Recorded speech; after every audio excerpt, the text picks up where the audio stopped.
Hello friends, आज के इस वीडियो में हम समझेंगे व्यापरण और अपहरण के बारे में, किडनैपिंग और एब्डक्शन के बारे में, जो कि आईपीसी के चैप्टर 16 का बहुत ही महत्वपूर्ण पार्ट है और जो कि सेक्शन 359 से 374 तक दिया गया है।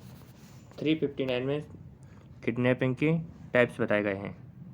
सेक्शन 359 में दो प्रकार से बताया गया कि किडनैपिंग हो सकता है, किडनैपिंग फ्रॉम इंडिया और किडनैपिंग फ्रॉम लॉकल गार्जियनशिप।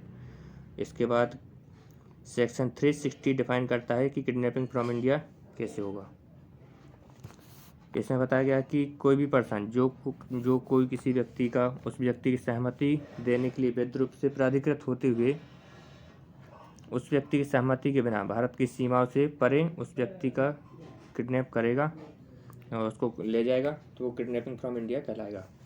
इसके बाद सेक्शन 360 में बताया है किडनैपिंग फ्रॉम लॉफुल गार्जियनशिप, विधिपूर्ण संरक्षता में से व्यापरण।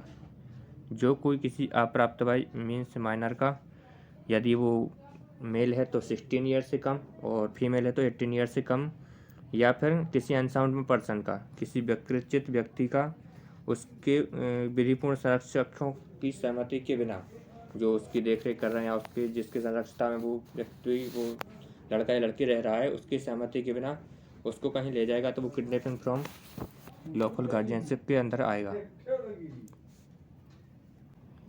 अब यहाँ पर ये देखना आवश्यक है कि धारा 361 के अंतर्गत विधिपूर्ण संरक्षक कौन हो सकते हैं।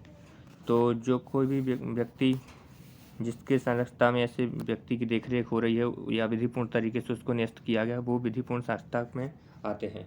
इसके बाद आता है अपहरण। अपहरण किसी भी व्यक्ति का हो सकता है, वो किसी भी आयु का हो सकता है। जो कोई किसी आयु के किसी व्यक्ति को एक स्थान से दूसरे स्थान पर बल द्वारा या किन्हीं प्रवंचनापूर्ण उपायों द्वारा, मीन्स डिसाइडफुल मीन्स हो सकता है, या फिर प्रवंचनापूर्ण कोई कार्य से किसी अन्य स्थान पर उस व्यक्ति को ले जाता है तो कहा जाता है कि वह उस व्यक्ति का अपहरण करता है।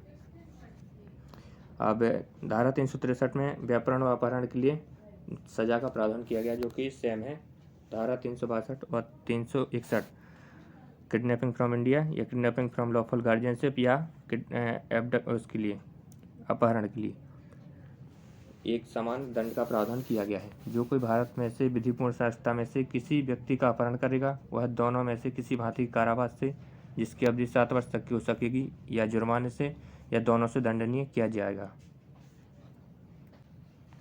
यहाँ पर आप लोग देख सकते हैं कि व्यापरण धारा 359 में व भारत में से व्यापरण धारा 360 व धारा 361 में विधिपूर्ण संरक्षता में से व्यापरण के बारे में प्रावधान किया गया और धारा 362 में अपहरण के बारे में बताया है और 363 में दोनों के लिए दंड के लिए प्रावधान किया गया है। अब इसके बाद हम जानेंगे कि व्यापरण अपहरण करने के क्या क्या रीजन हो सकते हैं और क्या क्या किन उद्देश्यों के लिए व्यापरण अपहरण किया जा सकता है, जो कि धारा 363 से लेकर 369 तक इनका प्रावधान किया गया है। सेक्शन 363A में बताया गया है कि किसी भी पर्सन का उसको भीख मंगवाने के प्रयोजन से बेगिंग के पर्पज से उसको किडनैप या एब्डक्ट किया जा सकता है। और इसके बाद सेक्शन 364 बताता है कि किसी भी पर्सन को तो उसका मर्डर करने के लिए या हत्या करने के लिए उसका व्यापरण किया जा सकता है, जिसके लिए सेक्शन 364 में आज उसको आजीवन कारावास या 10 वर्ष तक का कठिन कारावास के लिए दंडित किया जा सकता है। इसके बाद सेक्शन 364 में किसी पर्सन को रैंसम मुक्ति धन या फिरौती मांगने के लिए उसको किडनैप या एब्डक्ट किया जा सकता है, जो सेक्शन 364A बताता है। 364(5) में बताया गया है कि किसी पर्सन को रॉन्गफुली कन्फाइन करने के लिए या उसको मतलब उस व्यक्ति को परिरुद्ध करने के लिए उसको किडनैप या एब्डक्ट किया जा सकता है। इसके बाद सेक्शन 366 बताता है कि किसी भी महिला वुमन को उससे ज़बरदस्ती शादी करने के लिए compel to marriage to any woman उसको किडनैप किया जा सकता है। सेक्शन 366 से बाद में ऐड किया गया है, जिसमें किसी माइनर गर्ल को उसको किडनैप या एब्डक्ट करना for the purpose of prostitution या अलग चीज़ों के लिए। और 366B में बताया किसी फॉरेन गर्ल को इस तरह से किडनैप या एब्डक्ट करके आयात करना निर्यात करना। सेक्शन 367 में किसी पर्सन को ग्रीवियस हर्ट या स्लेवरी या उसके साथ अननेचुरल लस्ट परफॉर्म करने के लिए किडनैप या एब्डक्ट करना। सेक्शन 369 में है किसी पर्सन को उसके बॉडी पार्ट्स को स्टील करने के लिए, किसी चाइल्ड को किडनैप करना, और इसके लिए पनिशमेंट हो सकता है मैक्सिमम लाइफ इम्प्रिजनमेंट।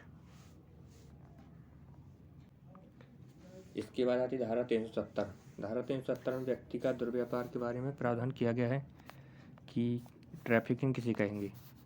तो किसी व्यक्ति का शोषण करने के लिए इन 5 तरीकों से भर्ती करना, या उस व्यक्ति को परिवहन करना, या संश्रय देना, स्थानांतरित करना व गृहीत करना। इन 5 तरीकों से करना: धमकी द्वारा, बल या उत्पीड़न द्वारा, या अपहरण द्वारा, कपट या प्रवंचना द्वारा, शक्ति का दुरुपयोग करके या दुष्प्रेरण के माध्यम से उस व्यक्ति को रखना या करना उसका दुर्व्यापार कहा जा सकता है। दुर्व्यापार में उस व्यक्ति का महत्व, कंसेंट का कोई महत्व नहीं रहता है। और ऐसे व्यक्ति का जिनका दुर्व्यापार किया गया, शोषण या लैंगिक शोषण, तो उसके लिए मिनिमम पनिशमेंट 5 ईयर हो सकती है और मैक्सिमम 7 ईयर हो सकती है, और रिग्रेस टाइप की पनिशमेंट हो सकती है। और जो हैबिचुअल इस तरह के काम करेंगे उनके लिए 10 ईयर व लाइफ इम्प्रिजनमेंट की पनिशमेंट हो सकती है। सेक्शन 371 में इसके बारे में बताया गया है। इसके बाद है प्रोस्टिट्यूशन। सेक्शन 72 में बताया है किसी प्रोस्टिट्यूशन के पर्पज से किसी माइनर गर्ल को सेल करना। सेक्शन 73 में है कि किसी भी माइनर गर्ल को प्रोस्टिट्यूशन वेश्यावृत्ति के लिए उसको खरीदना। सेक्शन 74 बताता है विधि विरुद्ध अनिवार्य श्रम, जिसे बंधुआ मजदूर भी कहा जा सकता है, अनलॉफुल कंपल्सरी लेबर। जो कोई किसी व्यक्ति को उसकी इच्छा के बिना या उसको विरुद्ध श्रम करने के लिए विधि विरुद्ध तौर पर विवश करेगा, उसको 1 ईयर तक का पनिशमेंट व फाइन हो तो या दोनों हो सकते हैं।